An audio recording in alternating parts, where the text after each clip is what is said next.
All right, I'm here with you say Josef Von Schmidt. How do you pronounce it? That's Von Schmidt. Von Schmidt. I can't get it. How you doing today? I'm doing good. How are you? I'm Thanks f- for having me on. I'm fine. Got you. I've been trying to. How you doing? I've been trying to have you for like a lot of months, but you've been a very busy guy, and I have seen you. I have seen you with many championships, and it's a long list that you currently hold. I think. Yeah, I mean it's great to be able to do what you love and be very successful at it too. There's two different things, and I am just happy to be blessed with what I can do and doing it well to capture those championships. Can you name all of them? Because it's like 8 of or something. I have had 25 total championships that I captured. I honestly can't name them, and a lot of promoters get mad when I start putting certain ones over and not putting the other ones over. And it's not that anyone is more important than the other, but it's just so many that I honestly forget a long list of them.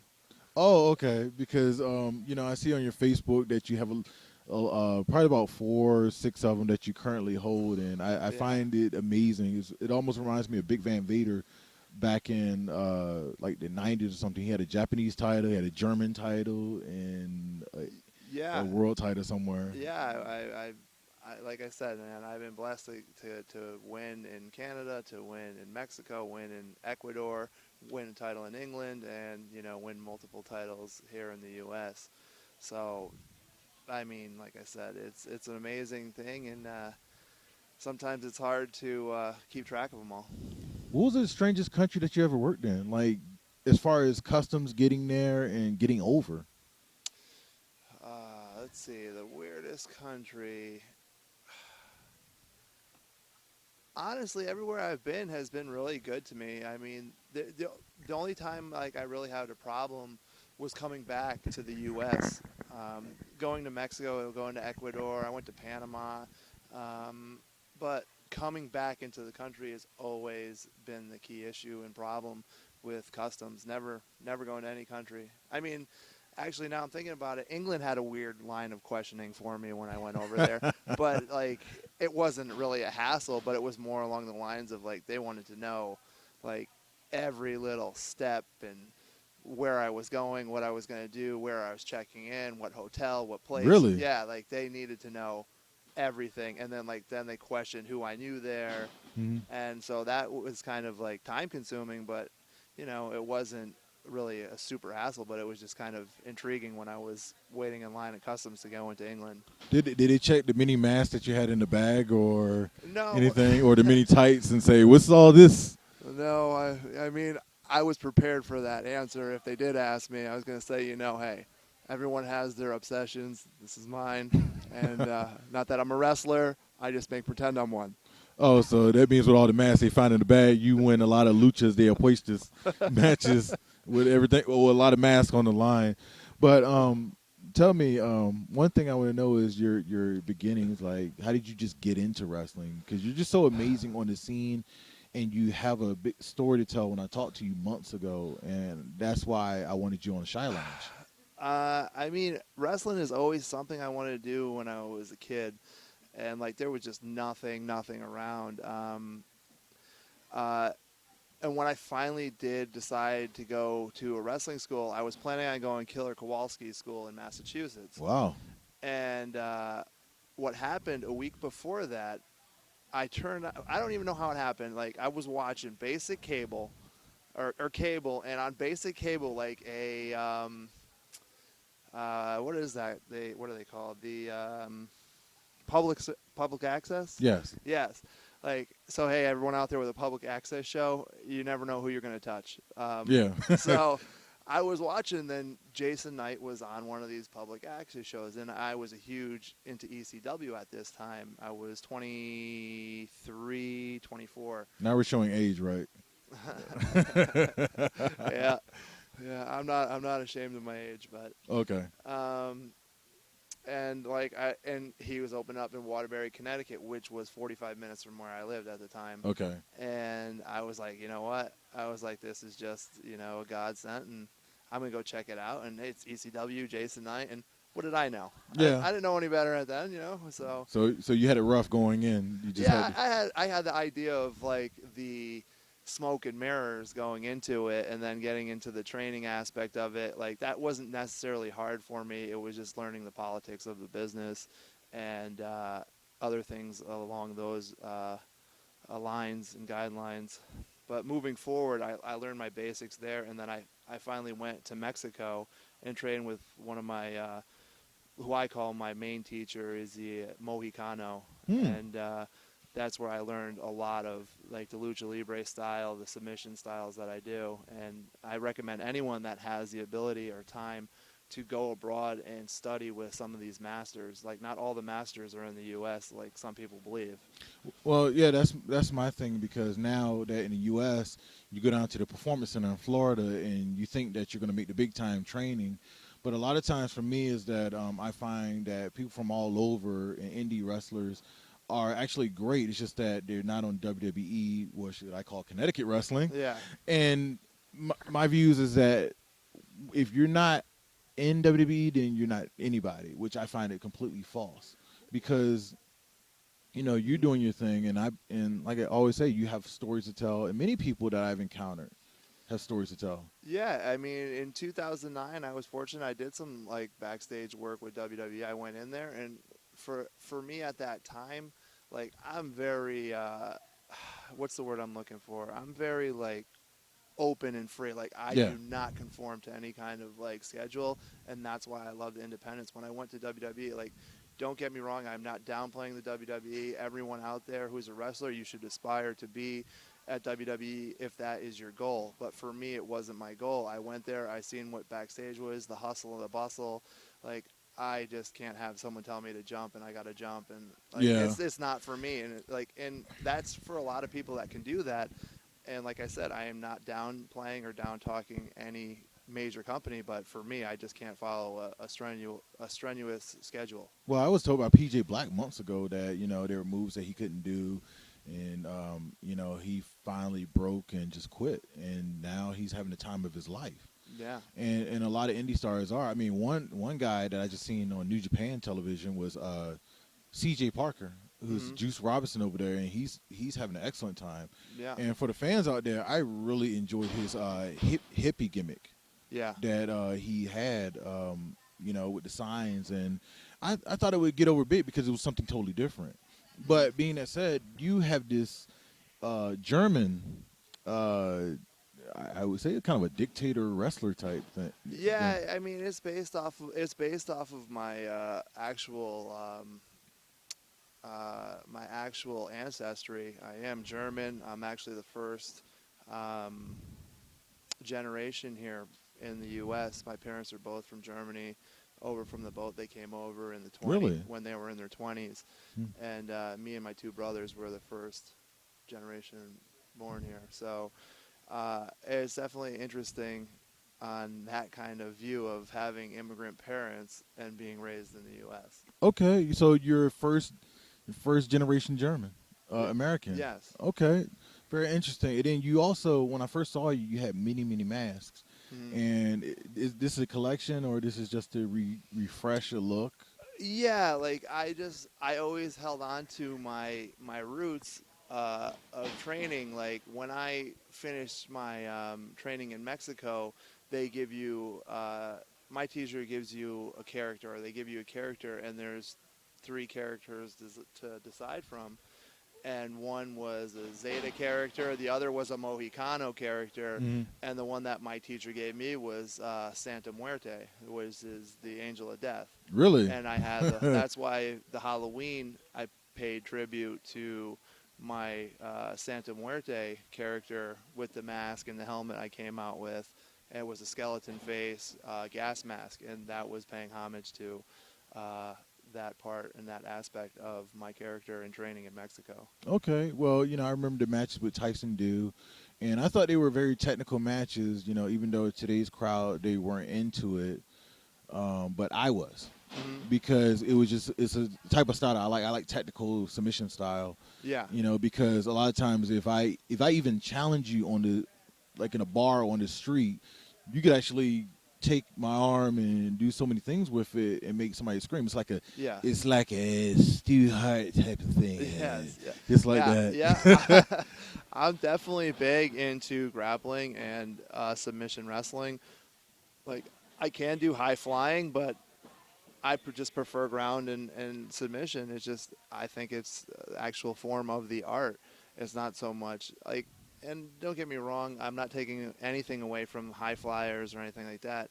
Everyone is built to do different things, but Mhm. I'm built to do, strength and submissions. So I utilize what I can do. Well, I enjoy it, and that's how you became, not to put this company over, but yes, I will, a Keystone heavyweight champion. Yeah. And one of my favorite pictures of you is that you putting the title in your mouth and posing on on the second or top turnbuckle, I Mhm. think. Yeah.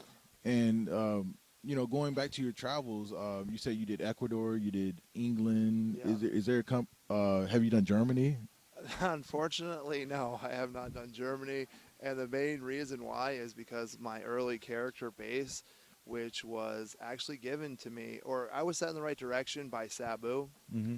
and then I Okay. was reaffirmed with John Cena Sr., who, Really? yeah, he's the one who gave me the Josef Von Schmidt character. He gave me the idea for the character. I Okay. came up with the name, and then we went into it, and it was like a sophisticated German, like soldier type character. And then it's morphed from there, like, because I wanted to be. I want it to be more current and more relatable to people, so Mm-hmm. that's why it changes as the years go on.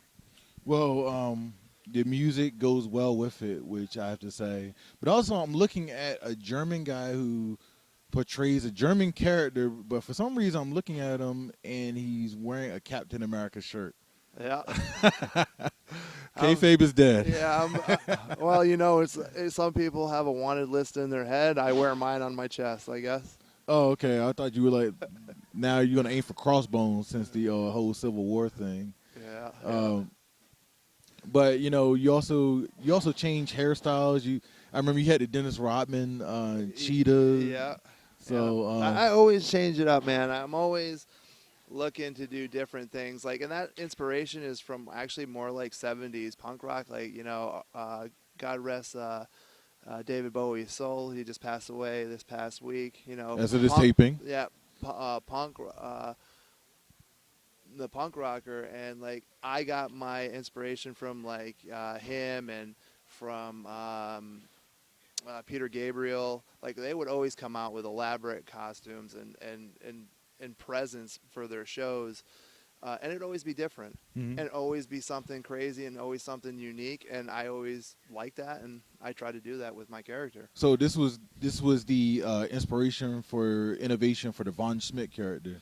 Well, certain aspects to it. Like, my character is based off of a lot of different things. It's based off of M. Bison from Street Fighter, Yeah. Sagat from Street Fighter, Dolph Lundgren from Any movie? any movie. Just being tall, period, is like you're tall and you're German, even though he's Austrian. You're Dolph Lundgren Yeah, completely. like, yeah, I'm always, everyone says I'm Russian. No matter what, I come out with a German flag, I can come out with a German anthem, like, hey, there's the Russian. All you gotta do is shave. That's it. I mean, we shave and we have a blonde woman Yeah. that has her hair tied back with a Bridget Nielsen Yeah. suit. Yeah. Nice. So you work with many, many people going around. Like, can you tell me about some of your opponents that you have that's been great to you? Like, just been awesome, or expectations hired? Honestly, I mean, I like working with a lot of different people, and it's. I'm not trying to be. I'm not trying. Don't worry, we're not shooting. Yeah, I know. I'm not trying to say that I like someone more than anyone else. Yeah. Like, everyone always brings a different aspect out of me. Like, so I always like working people that have more experience than me, less experience than me, the same amount of experience as me, because I'm always going to learn something different. I've always kept an open mind and always believed that I need to continue to learn in wrestling, and that's really the secret of my success. Is I've never ever woke up one day and was like, well, I know it all. Yeah. You know. And a lot of times in this business, I keep under the guise of I don't know everything. Mhm. I love that, guys, because once I know everything, that's when I need to retire and just need to go away Mhm. because I dealt with so many people in business that say I know business, and it's been like 1 to 3 years. Yeah. And to me, I listen to people who has done more than 10 or 15 Yeah. that can tell me anything in business, and I guess you're the same thing as well. I mean, these guys were pretty aged when you learned Yeah. under these Yeah. mentors. Yeah. Oh yeah. Ox Baker was my last mentor, and who died last October.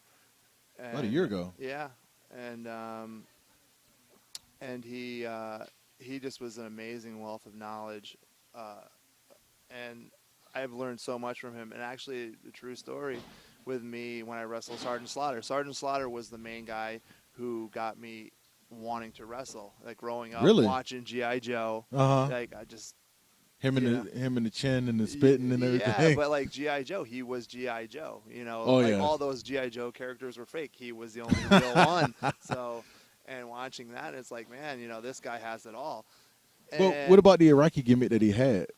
I wasn't really, I didn't care about that. You didn't, I mean, I like when I grew up, it was more of him as GI Joe. okay.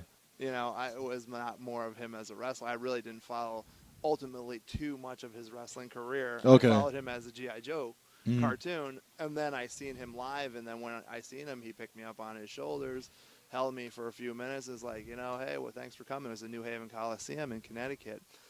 And then fast forward, Ox Baker's managing me against Sergeant Slaughter. Wow. Did you And tell him this? yeah, he knows. And Ox Baker actually told Sergeant Slaughter to put me over, and Sergeant Slaughter agreed Hmm. to putting me over it. But it was a spot show. There was probably about 700 to 800 fans there, and he already agreed to put me over for the match. And I said, sir, it's not about me winning this match. I was like, this is a spot show. I was like, if there was some kind of story or some kind of basis or title or something, Hmm. I was like, I would understand. I was like, but these 700-800 people came here to see you. They want to leave happy. We're the main event. I was like, I prefer that you put me in the Cobra Clutch, and we end it that way. And he was like,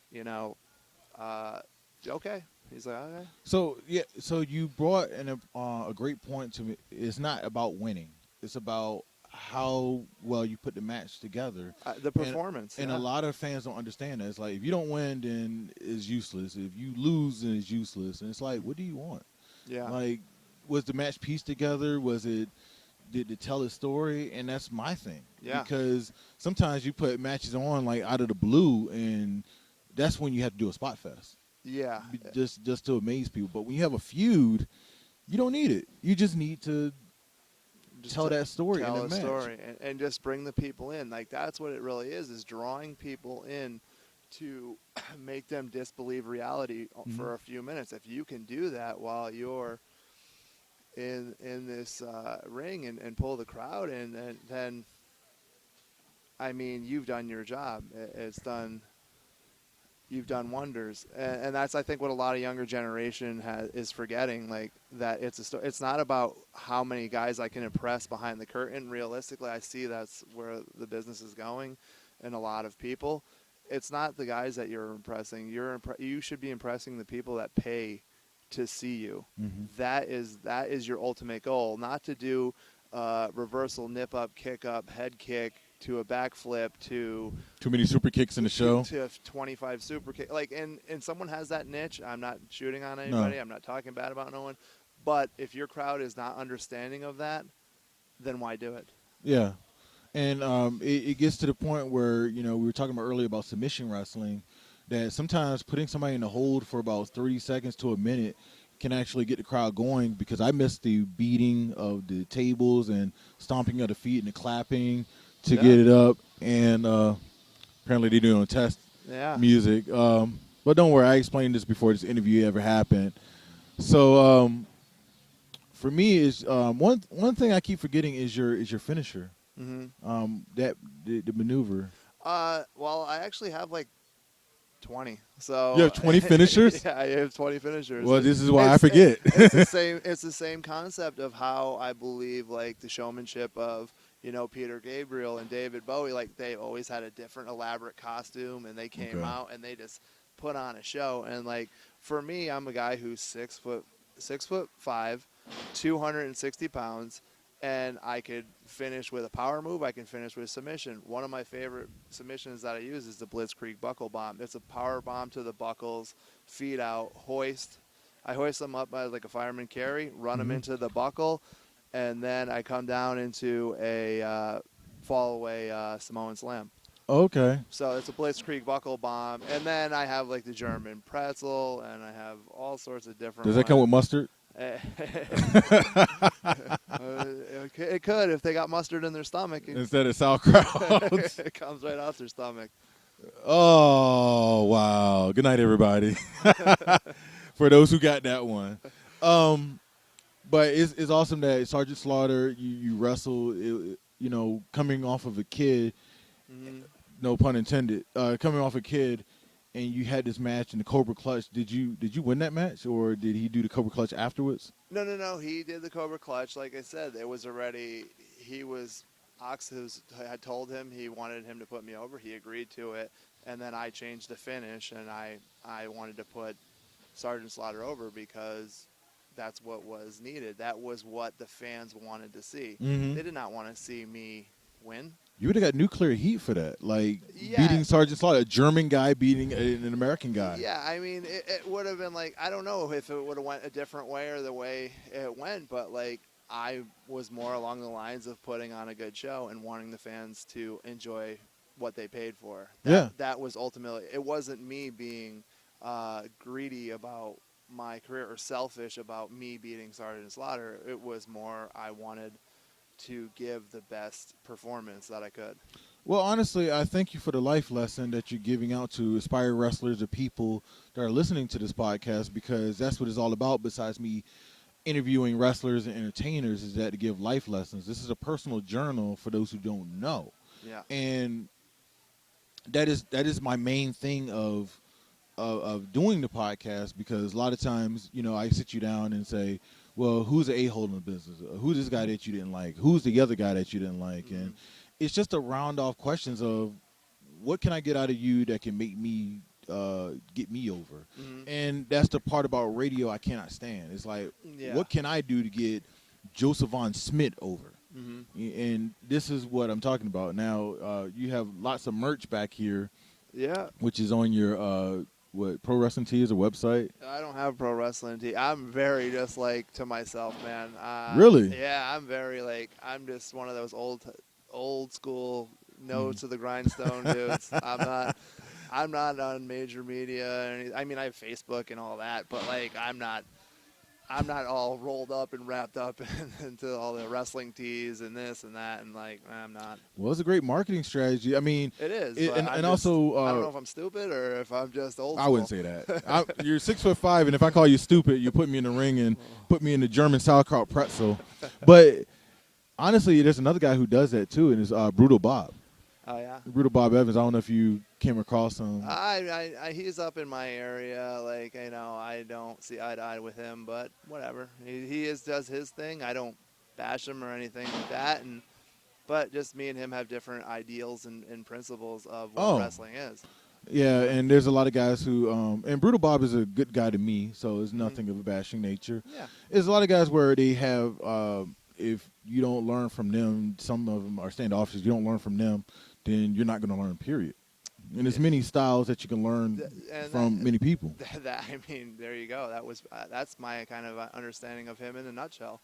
He feels that no one will know anything about the wrestling business unless they learn it from him. That's my experience with him. Like, I don't believe, like, there's times where you're going to get better, and it's all about picking the right wrestling school and the right trainer. I always tell everyone who's interested in my wrestling school, Pro Wrestling Academy, that's in Connecticut. Let's boost that.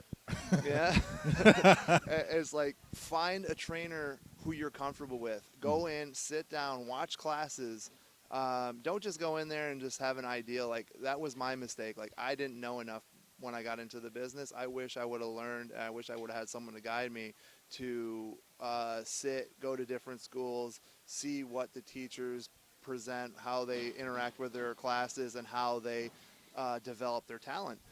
And that is one of the main things that I wish I had done. But like I said, I don't believe in all these like every like one has a The seminars. seminar and Yeah. everyone has this and we don't even look at you unless you pay us to wrestle. Like I don't come from that kind of school. I come from the type of school where my trainers were like, you got to be good. You train to be good, and then people come find you. And I've has it bit me in the butt, maybe, but I've always just focused on being good, and that's what I'm going to do. I'm not going to go around and kiss anyone's Backside ass or yeah, whatever. I'm not going to kiss no one's backside for anything. Like, I'm going to prove what I can do in the ring. Whether you take me in there and give me what I'm asking, I'll do it. If not, there's a bunch of other suckers out there that they'll damage their bodies and, for nothing. That's not me. Well, have you ever had a student in your school where they weren't so good, but they went to another school and they proved otherwise, or they were a failure somewhere else and they came to your school and they became successful? It's usually vice versa. I've had the majority of people, like the majority of people that come to my school from other schools have had greater success than the people who've left my school and went to other places. Like I have two students that left my school on bad terms, and their success has been worse. Like they went backwards 180. Okay. So I was about to ask you, like, what are those names if they became good? no. I mean, will they become good in the future? They had potential, like the ability is there, but the problem is the politics and not shutting their mouth and not understanding that just go in there, put your nose to the grindstone, and don't get involved with other people's lives and business and politics. Yeah. That's the main thing. I hate politics, and I'll be the first one to state that. Well, who in wrestling loves politics? The people that can do it, I guess. Yeah, I guess they swing the dong of power or something. But it's just weird to me because I love doing what I do, and there's politics on the media side. Yeah. Where like I used to be with a group of people, and now they want to sue and go to court. I'm like, I'm just doing my own thing. Like we can work side by side, but it's just this control factor. Mm-hmm. And honestly, it gets you positivity. I mean, one of my mentors is Bill Apter. Yeah. And that's the only thing he's told me. Mm-hmm. Right now, I'm jokingly, the negative thing about you is that you're wearing a Captain America shirt. I got to get a Red Skull shirt somewhere. Yeah, that's it. If I can get a Red Skull shirt, I will wear it. Well, how can we send it to you if you're not on social media? Oh, you find me on my Facebook. I am on social media and Twitter. I'm just not selling my stuff on social media. I said I have social media. I'm not smart with it because I'd be knowing how to make money with it. Well, yeah, because a lot of people use social media to get around. And I know you got a YouTube somewhere so we can see the matches because I just had a match last night with Leo Rush, one of the really? Yeah, Ring of Honor top prospect. He's a really good guy and really athletic, and it was really a really amazing match. And it's up on my Facebook if anyone wants to see it. Josef Von Schmidt. You're a big man, and he's a small guy, and it's just like contrasting styles. Yeah, but we killed it. We killed it last night. It wasn't like it was classic big guy versus small guy, but it wasn't like a squash fest. It was very well put together, very well with psychology. And so what was the company that you just? It was for PWA and CT. We do a Friday night fight every Friday night, and it's based out of my school. So it's been really doing really good. It's got it only seats about 100. It's a small venue for a training facility, but it's packed. It's standing room only every Friday night. Okay, well, I guess you kept it classy from the last thing I saw on Facebook. I forget that video. It was so long ago. It was like keep it classy. I think it was like some kind of another finisher that you had. Yeah. It was just a spot of running, and they put classical music to it, and it timed up. It synced up really great, and it fit right in. And as the thing of wrestling, everybody just wants to push like beating up women and raunchiness and crotch chopping and just nasty, dirty stuff. And like, it has its place in certain aspects, but like, you don't need to force feed that to everybody. Like, there was good things about wrestling. There was, like what you're a fan of is ground and pound submission and just the root fundamental of wrestling. It's not, suck it, put my crotch in your face, and I mean it has its place, but like it's not my cup of tea. Well, the Young Bucks took all that, and plus, I'm with you. I'm not really into it. I guess we're both old school heels. Yeah. Where it's just like the rule breaking is selling the product. Yeah.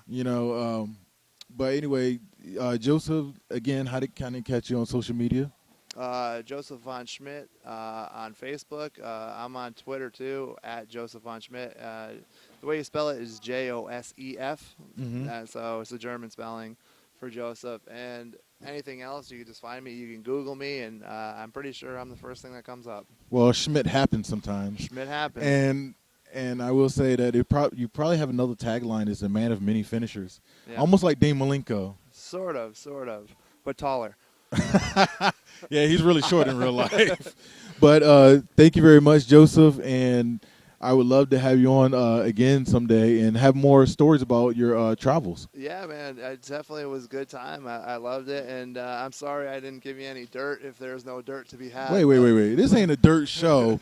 I'm not a radio show. This is a podcast, personal journal. We don't F-bomb anybody. Now, the talent can, but I won't. This is not something I do unless it's a universal slam like Virgil or something. But Universal Virgil. He's great. He's great. Quotation marks. Yeah. Bunny ears. He's a great guy. I don't mean it. But thank you very much, and it's been awesome to have you, and thank you for the many months of pursuing. Man. Thanks, and thanks for all the support, and I'm looking forward to sitting down and talking with you again. All right, thank you. Cool, man.